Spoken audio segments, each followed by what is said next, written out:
Several years ago, tech enthusiasts in San Francisco began buzzing about a new and mysterious thing called Bitcoin. There were rumors that the virtual money, invented by a pseudonymous math genius named Satoshi Nakamoto, would revolutionize modern finance and render government-backed currency obsolete. Or maybe it was just a passing fad. I wanted to understand the phenomenon for myself.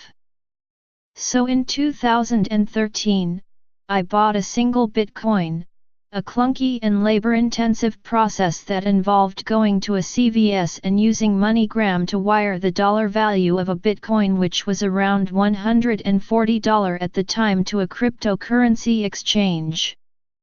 I sold my Bitcoin a week later for a small loss, thoroughly unimpressed with the experience and pessimistic about the virtual money's prospects. The Bitcoin dream is all but dead, I wrote. Who boy, did I blow it. Today, the Bitcoin I sold for about $140 would be worth more than $15,000, and cryptomania has seized the entire world. As of this week, Bitcoin futures are trading on the Chicago Board Options Exchange, and Coinbase, the largest consumer trading platform for Bitcoin, briefly crashed last week because of a huge influx of traffic. And while experts are warning that the exuberance around Bitcoin is a classic sign of a bubble, few think it will disappear altogether even in the event of a crash. Also read, what is Bitcoin and how does it work? What happened? Why did so many people, myself included, get Bitcoin so spectacularly wrong? After a couple of weeks of thinking about it, I can point to at least 5 bad assumptions I made. I assumed that Bitcoin's future depended on its everyday use. In the early days of Bitcoin, its proponents envisioned people using cryptocurrencies to buy food, pay their rent and make other day-to-day purchases. Eager to bring Bitcoin to the mainstream, they set up Bitcoin ATMs to facilitate easy transfers and encouraged their local restaurants and bars to start accepting Bitcoin payments. Today, though, hardly anyone is spending Bitcoin on actual goods and services. Why would you, if the value could jump 40% in 2 days, as it did last week?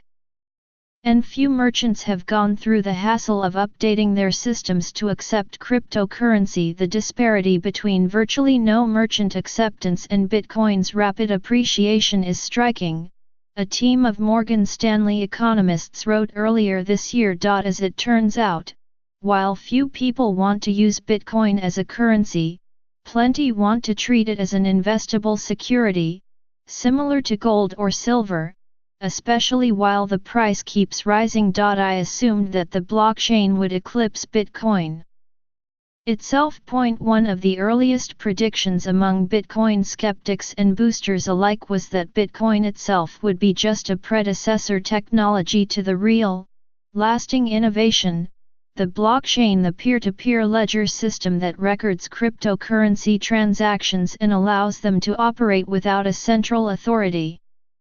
I agreed, thinking that the blockchain had real promise, but that Bitcoin would ultimately fade away. 4 years later, there has, in fact, been enormous hype around blockchain projects. One British company added the word blockchain to its name and saw its shares immediately jump nearly 400%.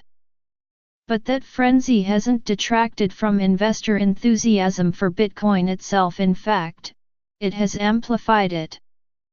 And the potential applicability of blockchain technology to all kinds of different industries, from auto manufacturing to insurance to groceries, has inspired lots of non-techies to learn about cryptocurrencies, and served as an intellectual on-ramp for new Bitcoin investors. I assumed that regulators would crack down faster. In the frontier days of cryptocurrency, it seemed that every other story was about how criminals and tax evaders were using Bitcoin to buy and sell illegal goods and services.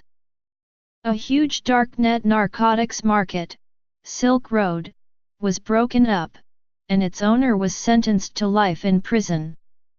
Several large cryptocurrency sites suffered hacks and thefts.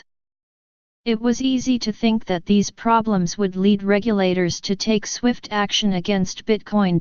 But regulators have been late to the game. The IRS didn't issue official guidance on the tax treatment of Bitcoin and other digital currencies until 2014, and the Securities and Exchange Commission has just recently started to look at whether initial coin offerings, a kind of public auction of new cryptocurrencies, should be more closely regulated. Also read, Coinbase, the heart of the Bitcoin frenzy. Partly, this is because some Trump-era regulators seem more interested in rolling back existing rules than making new ones. But it's also a reflection of the way regulators tend to operate. Many are reactive, and Bitcoin is still a relatively esoteric product that hasn't claimed many real-world victims yet. There might well be a regulatory reckoning as Bitcoin moves closer to the mainstream, but for now, it's still the Wild West. I assumed that Wall Street would stay away. Back in 2013, when I began asking Wall Street bankers about Bitcoin and other cryptocurrencies, their reactions ranged from polite dismissal to outright mockery. Few thought digital currency had any chance of succeeding, and many shared the view of Jamie Dimon, the chief executive of J.P. Morgan Chase, who has called Bitcoin a fraud that would only appeal to murderers and drug dealers. But banks are ultimately service businesses, and I underestimated Wall Street's philosophical flexibility when confronted with a new product that its clients really wanted to trade. Now, in the same way that the rise of junk bonds created an entirely new lucrative finance niche in the 1980s, Bitcoin's rapid ascent has pulled even the most traditional financial institutions into the fray. There are now dozens of cryptocurrency-focused hedge funds, and even Goldman Sachs is clearing Bitcoin futures transactions for some clients. The arrival of institutional investors into the cryptocurrency market has begun to make Bitcoin look less like a fringe technology project, and more like any other securities market. I assumed that Bitcoin's extreme volatility would be a turnoff. When Bitcoin's price was swinging wildly between $100 and $200, sometimes within a few days, I thought to myself, who would sign up for such a roller coaster ride?